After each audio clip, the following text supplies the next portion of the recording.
ولادت باسعادت کے بعد 3-4 دن تک آپ کی والدہ نے آپ کو دودھ پلایا. پھر آپ کے چچا ابو لہب کی آزاد کردہ کنیز سویبہ نے اور پھر حلیمہ سعدیہ نے دودھ پلایا. اکثر سیرت نگاروں نے کنیز کا نام صوبیہ ہی لکھا ہے، لیکن دراصل اس کا نام سویبہ تھا.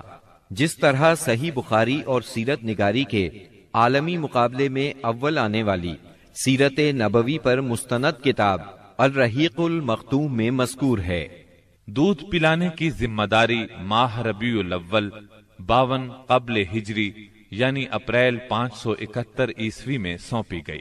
اس زمانے میں عرب میں یہ دستور تھا جو آج کے دور میں بھی باقی ہے کہ نوزائیدہ بچوں کو دودھ پلانے کے لیے شرفاء ابتدا ہی سے دیہات میں بھیج دیا کرتے تھے تاکہ دیہات کی صاف ستھری اور کھلی آب و ہوا میں ان کی پرورش ہو سکے.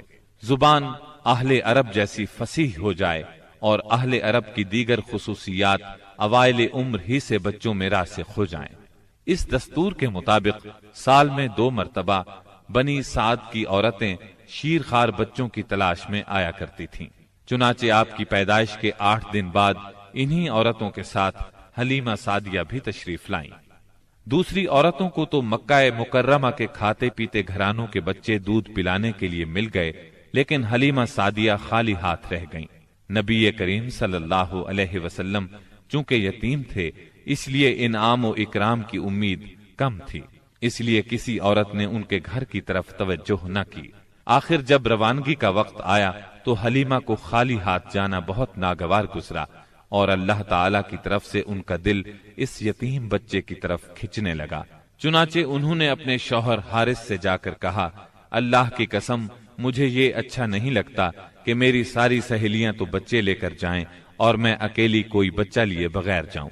میں جا کر اس یتیم بچے ہی کو لے لیتی ہوں. شوہر نے یہ سن کر کہا، کوئی حرج نہیں، ممکن ہے اللہ ہمارے لیے اسی میں برکت عطا کر دے. اس کے بعد انہوں نے جا کر بچے کو لے لیا. قافلہ روانہ ہوا، سب سوار ہو کر چل پڑے. حلیمہ سعدیہ بھی آپ کو لے کر چلیں. حلیمہ کی اونٹنی دبلی پتلی، دیکھنے میں مریل اور چلنے میں سب سے سست رفتار تھی، لیکن جو ہی حلیمہ سعدیہ آپ کو لے کر اس پر سوار ہوئیں، یکا یک وہ برق رفتار ہو گئی. باقی عورتوں نے اس منظر کو حیرت سے دیکھا کہ حلیمہ سعدیہ کی مریل اونٹنی ان کی طاقتور اور تیز رفتار اونٹنیوں سے آگے نکلی جا رہی تھی اور پھر وہ ان سب کو پیچھے چھوڑ گئی. یہ تبدیلی دوسری عورتوں کے لیے کسی معجزے سے کم نہیں تھی. حلیمہ کے والد ابو زویب کا نام عبداللہ بن حارث تھا. وہ نبی صلی اللہ علیہ وسلم کے رضائی نانا ہوئے. حلیمہ کے شوہر کا نام حارث بن عبد العزا تھا. یہ دونوں ہی قبیلہ سعد بنی بکر بن حوازن سے تعلق رکھتے تھے. اسی طرح حارث کے بچے آپ کے رضائی بھائی بہن ہوئے. جب تک آپ صلی اللہ علیہ وسلم حلیمہ سعدیہ کے گھر رہے، ان کا گھر برکتوں سے مالا مال رہا. حلیمہ بیان کرتی ہیں کہ وہ جب آئی تھیں تو قحط سالی کا دور تھا. ان کے پاس ایک گدھی تھی جو اس قدر دبلی پتلی اور مریل تھی کہ پورے قافلے میں سب سے سست اور مریل چال چلتی تھی. ایک اونٹنی بھی تھی مگر وہ قطرہ دودھ کا نہیں دیتی تھی. حلیمہ کا اپنا بچہ بھوک سے بے قرار ہو کر بلکتا رہتا تھا، خود سوتا نہ ماں باپ کو سونے دیتا. مگر جب وہ آپ کو لے کر اپنے گھر آئیں اور آپ کو گود میں لیا تو سینہ دودھ سے بھر گیا، یہاں تک کہ آپ نے پیٹ بھر کر دودھ پیا اور آپ صلی اللہ علیہ وسلم کے ساتھ حلیمہ کے بیٹے نے بھی خوب دودھ پیا. پھر دونوں آرام کی نیند سو گئے. اس رات حلیمہ کا بچہ بالکل نہ رویا. ادھر شوہر اونٹنی کے پاس گیا تو کیا دیکھتا ہے، تھن سے دودھ ابلا چاہتا ہے. چنانچہ وہ دودھ دوہنے لگا. اس نے اس قدر دودھ دوہا کہ گھر کے سب برتن بھر گئے.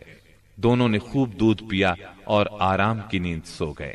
حلیمہ سعدیہ کا گھرانہ سب سے زیادہ قحط زدہ تھا، لیکن مکے سے واپسی کے بعد ان کی یہ حالت ہوئی کہ جب بکریاں چر کر گھر واپس آئیں تو ان کی کوکھیں نکلی ہوئی تھیں اور تھن دودھ سے لبریز تھے. اب گھر والے خوب دودھ پینے لگے، جبکہ قحط کی وجہ سے دوسرے گھرانوں کو دودھ بالکل نہیں ملتا تھا. یوں اس گھرانے کو مسلسل خیر و برکت نصیب ہوئی. حلیمہ کا دستور تھا کہ وہ ہر 6 ماہ بعد آپ کو مکے لاتی، والدہ اور خاندان کے لوگوں سے ملاتی اور پھر اپنے دیار بنی سعد واپس لے جاتی. جب مدت رضاعت پوری ہو گئی تو دودھ چھڑا کر آپ کی والدہ کے پاس لائیں۔ اب تک وہ آپ کی وجہ سے خیر و برکت دیکھ چکی تھی، اس وجہ سے چاہتی تھی کہ آپ کو ابھی ان کے پاس ہی رہنے دیا جائے۔ چنانچہ انہوں نے آپ کی والدہ سے کہا، کیوں نہ آپ بچے کو ابھی میرے پاس ہی رہنے دیں تاکہ یہ اور مضبوط ہو جائے، مجھے مکے کی وبا سے ڈر لگتا ہے۔ والدہ اس پر راضی ہو گئیں اور حلیمہ آپ کو لے کر خوش خوش اپنے گھر آ گئیں۔ اس طرح آپ قریباً 2 برس تک وہیں رہے۔ پھر آپ کے سینہ مبارک کو چاک کرنے کا واقعہ پیش آیا۔ اس واقعے سے خوفزدہ ہو کر حلیمہ اور ان کے شوہر نے آپ کو آپ کی والدہ آمنہ کے حوالے کر دیا۔ انس بن مالک رضی اللہ عنہ بیان کرتے ہیں، آپ بچوں کے ساتھ کھیل رہے تھے کہ جبریل علیہ السلام تشریف لائے، آپ کو لٹا کر سینہ چاک کر دیا، پھر آپ کا دل نکالا اور اس میں سے ایک لوتھڑا نکال کر فرمایا، یہ تم سے شیطان کا حصہ ہے۔ پھر دل کو سونے کے تشت میں زمزم کے پانی سے دھویا اور واپس سینہ مبارک میں رکھ دیا۔ ادھر بچے دوڑ کر حلیمہ سعدیہ کے پاس آئے اور کہنے لگے، محمد کو قتل کر دیا گیا۔ وہ لوگ فوراً آپ کے پاس پہنچے، دیکھا کہ رنگ اترا ہوا ہے۔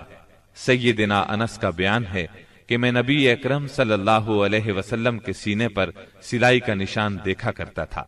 اس واقعے کے بعد آپ کو مکے پہنچا دیا گیا اور آپ نے اپنی ماں کے سایہ محبت میں اپنے خاندان کے اندر کوئی 2 برس گزارے۔